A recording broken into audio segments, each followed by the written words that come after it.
Hi, this is Shauna from the Foil Fox, and I am here sharing a wonderful stamp and die set by my favorite things. It's called Mice Day to Celebrate, and I love little mice, not in my house, but on a card. I don't often do cute, adorable cards like this, but when I do, this one just captured me. I had to have it. It has lots of mice, lots of accessories and stamps, and it has the matching die set. You'll want to have the die set, though I don't use it here, because you'll want to use this over and over. Now, I didn't plan on doing a video. I was just going to do some stills to show you how I was going to do it. So for these first few frames, I just have stills, then I'm going to move on to the video. So here you saw where I had stamped them all on a piece of copy paper, roughly cut them out, laid them out. Then once I got the layout I liked, I stamped them with Cupcake friendly ink. Then I stamped some masks and cut out all of these little critters because I want to have a colorful background. So I have all the masks on there, plus I have a strip of Post-it tape at the bottom, which is an inch wide. And so now I blended on these inks, the spun sugar, the dried marigold, the pink raspberry, and the festive berry. I use those kind of in stripes. You can kind of see that starting at the light color at the top, just in the order that I show them, and work down. And now I'm peeling off these, and I thought that I wanted to peel these all off, and then I remembered that I wanted to add just a little bit of color to the bottom. Isn't it wonderful, this reveal? I just love how these little critters look when they're all white. But I put them all back except for the Post-it tape. I took the Post-it tape off because now I want to add on just a little bit of this picked raspberry onto the bottom, just to create a little bit of a base, or a kind of a grounding place for these little mice. So I'm just roughly just blending that on. After I blended on that whole background, doing the same technique but leaving all the masks in place, so that when you do the big reveal, then with peeling these off, you'll see that they're all white again. But first, before I do that, I am going to do some splatters. So I am using picked raspberry, dried marigold, and festive berry, and I'm loosening them with a little bit of water, and I'm just going to splatter. So I'm starting out with the dried marigold. And I have that sentiment there because that's the one I'm going to use, and I'm just using it kind of a placeholder. Sometimes I want to block the splatters, but for these I want they're going to lay pretty flat, so I'm going to not worry about it if I stamp over it. So I'm using each of these colors, just loosening them a bit with water. Now the great thing about masking paper is that it has very low tack to it, so it doesn't damage your paper when you peel it up, but sometimes it likes to peel up a tiny bit. You just push it back down, like that one just zipped right off when I dried these off. I just push them down again. And now I'm going to put that strip of Post-it tape back on just for a minute, because I'm going to use my favorite black, which is Asumi ink. I like to use an ink that often you would use for calligraphy or for line drawing, because it's very black and it gives you very precise dots. It doesn't, it's just very crisp. And the same thing with the Dr. P.H. Martin's Bleed Proof White. I love this white. I do use a Starbucks stirrer for this. Luckily, my daughter likes to drink their coffee, so she brings me their stirrers. And it just creates these nice dots, a little bit bigger. And I can add these on. Now, both the Sumi ink and the white ink have a little bit more dimension, so cover up any areas that you think you want to, like what I did for the sentiment, so that it's kind of protected so that you can stamp over it. Now see, here's the reveal. Isn't that wonderful? I love even just leaving it like this, but we are going to color them. And I'm using Cupcake markers for this, but you can use colored pencils, you can use watercolor. If you're using watercolor paper, of course, you can use so many different mediums, whatever you happen to have, any kind of markers.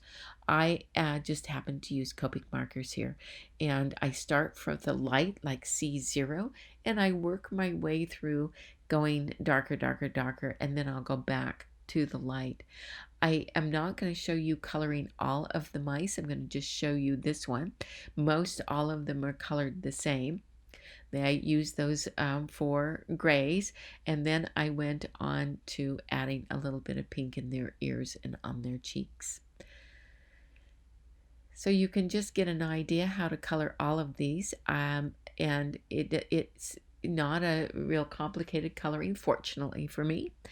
And I'm just using the darker colors around those areas that would be where you'd naturally have it be shaded, or around the edges.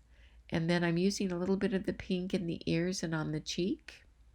And I did color his nose originally in pink, but I decided in the end that I didn't want it to be pink. I wanted it to be black, so I went over it with a black gel pen.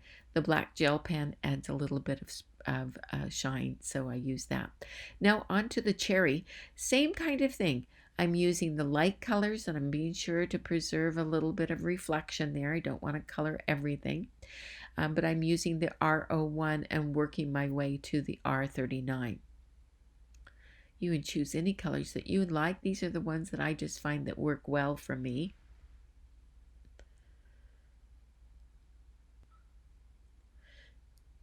Now, once this is all done, I'm going to go on to coloring the box.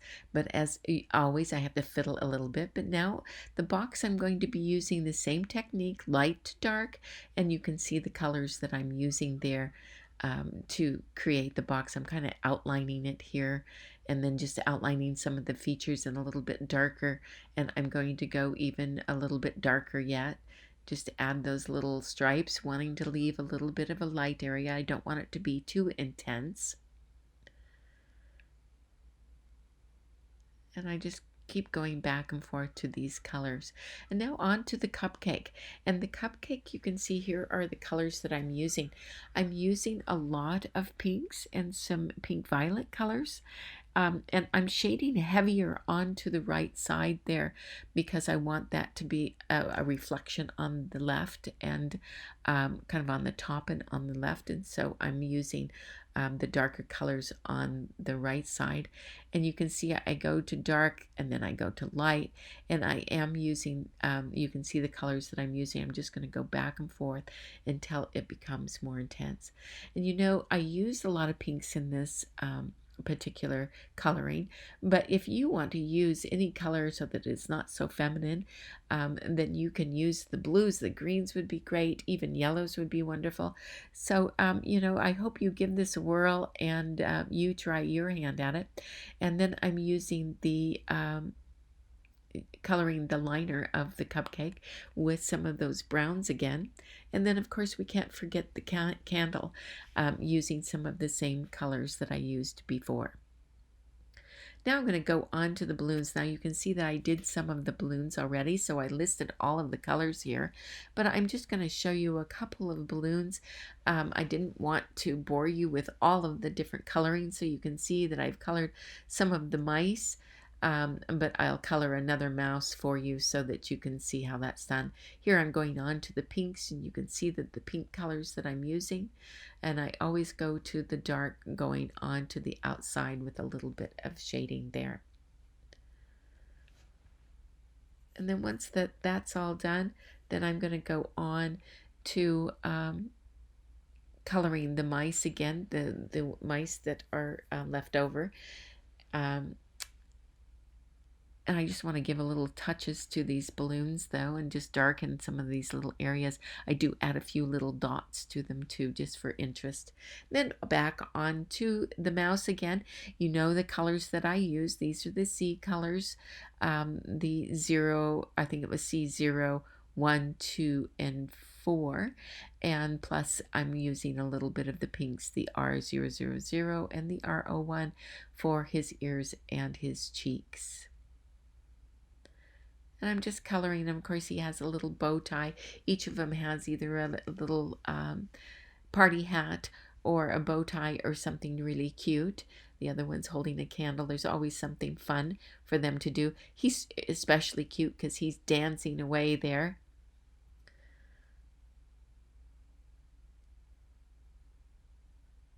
So with that, just pretty much these pretty much done. Here's my black gel pen that I just use on their eyes. And then my last thing is the cake stand, and I'm using some BG colors here, and you can see them up on the screen. And I'm just using a little bit of accent here and there. I don't want it to be too heavy. I just want a little bit of color. But with that done, I've put it in the stamp positioner.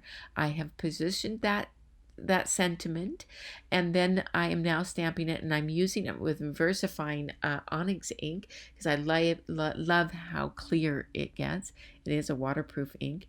But now I have a piece of of Raspberry Fizz cardstock that's a little bit bigger than our panel, and now I'm going to put some double stick tape on the back of these two panels, and I'm going to put it on a white card base that's even a little bit bigger, and then that's going to be my card.